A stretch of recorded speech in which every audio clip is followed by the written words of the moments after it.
Bismillahirrahmanirrahim. Assalamualaikum warahmatullahi wabarakatuh.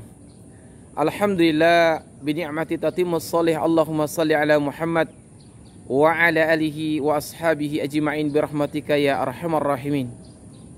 Pada kesempatan yang berbahagia ini kita mengangkat salah satu kaidah Al-Qur'an yang dengannya kita mendapatkan ilmu dan bisa mengaplikasikan dalam hidup dan kehidupan kita. Allah Subhanahu wa taala berfirman dalam surah Al-Qiyamah ayat 14 dan 15. A'udzubillahi minasyaitonir rajim. Balil insanu ala nafsihi basirah walau alqa ma'adzirah. Bahkan manusia menjadi saksi-saksi pada dirinya sendiri. Walau alqa ma'adzirah, walaupun ia mengungkapkan hujjah-hujjah atau alasan-alasan. Ayat ini, kaidah Al-Quran ini memberikan penjelasan bagi kita bahwasanya sesungguhnya kita manusia ini menjadi saksi-saksi terhadap lintasan-lintasan niat-niat pikiran kita. Kitalah yang mengetahui apa dan bagaimana niat kita. Kitalah yang pertama kali mengetahui perkataan dan perbuatan kita. Walau terkadang kita mencari alasan-alasan untuk membenarkan niat kita jika niat kita salah, atau menambah atau menutupi apa yang menjadi perkataan dan perbuatan kita. Masya Allah, kaidah ini sangat luar biasa dalam aplikasi sehari-hari, bahwasanya ketika Allah Subhanahu wa taala menurunkan hukum-hukumnya, menurunkan syariat-syariatnya, maka Allah Subhanahu wa taala menjelaskan bahwasanya hendaknya tidak ada sama sekali dalam diri kita la yajidu fi anfusikum harajan mimma qadaita wa yusallimu taslima. Ketika Allah Subhanahu wa taala menurunkan syariat, hendaknya kita tidak mendapatkan dalam hati kita rasa penolakan, rasa tidak menerima, dan hendaknya kita menyerah total kepada syariat yang Allah telah tetapkan. Tetapi apakah kita menolak atau menerima? Yang mengetahui adalah diri kita dan Allah Subhanahu wa taala. Yang selanjutnya bahwasanya aplikasi daripada kaidah ini, bahwasanya terkadang kita manusia terhadap diri dan kesalahan kita, aib kita, terkadang kita mampu dan bisa mendeteksi kesalahan orang lain, dosa orang lain.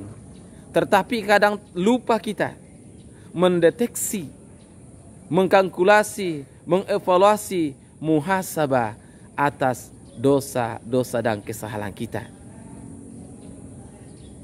Balil insanu ala nafsihi basirah. Padahal ayat ini menjelaskan sesungguhnya kitalah menjadi saksi pertama atas perbuatan-perbuatan kita, atas perkataan-perkataan kita. Mengapa kita menjadi saksi? Mengapa kita lebih condong mengevaluasi, muhasabah dosa dan kesalahan orang lain, lupa mengevaluasi dosa dan kesalahan kita? Oleh karena itu, kita mencontohi nenek moyang kita Adam alaihissalam. Ketika ia melakukan perbuatan kesalahan, memakan buah khuldi, sehingga Allah Subhanahu wa taala turunkan ke dunia, maka bentuk pengakuan atas dosa dan kesalahannya adalah Rabbana zalamna anfusana wa illam taghfir lana latarhamna lanakunanna minal khasirin. Demikian juga kesadaran Nuh alaihissalam. Kita berdoa kepada Allah Subhanahu wa taala agar anak dan istrinya diselamatkan dari tenggelam banjir, maka ia berdoa, qala rabbi inni a'udzubika an as'alaka ma laysa li bihi ilm wa illan taghfirli wa tarhamni akum minal khasirin. Muncul kesadaran atas kesalahannya, karena ia segera bersaksi, mengakui iktiraf atas dosa dan kesalahan yang ia lakukan. Demikian juga Musa alaihissalam, ketika dia keluar dari istana, kemudian melihat dua orang berkelahi, dan salah satunya ia mengatakan, ini temanku, ini musuhku. Ia pukul, lalu meninggal. Ia menyesal, dia sangat menyesal. Kemudian ia mengakui kesalahannya. Rabbi inni zalamtu nafsi faghfirli faghfaralah innahu wal ghafurur rahim. Ia segera bersaksi atas perbuatannya, mengakui kesalahannya, kemudian langsung bertobat kepada Allah Subhanahu wa taala. Demikian juga orang-orang munafik yang Allah Subhanahu wa taala, wa akharuna i'tarafu bi dzunubihim khalatu 'amalan shalihan wa akhara sayyi'an 'asallahu ay yatuba 'alaihim innallaha ghafurur rahim. Fa'ala anna man lam ya'tarif bi dzunbi kana minal munafikin. Dan ketahuilah bahwasanya, siapa yang tidak mengakui dosa dan kesalahannya, maka ia termasuk orang-orang munafik. Masya Allah. Semoga kaidah ini memberikan pelajaran bagi kita bahwasanya sesungguhnya yang menjadi saksi pertama atas niat, perkataan, perbuatan kita adalah diri kita sendiri.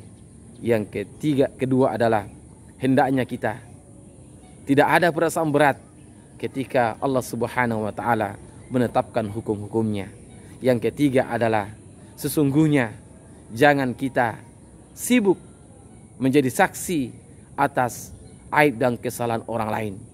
Jadilah kita menjadi saksi-saksi atas perbuatan-perbuatan dan perkataan kita. Dan jika di sana ada kesalahan, kita mohon ampun kepada Allah Subhanahu wa taala. Semoga bermanfaat. Assalamualaikum warahmatullahi wabarakatuh.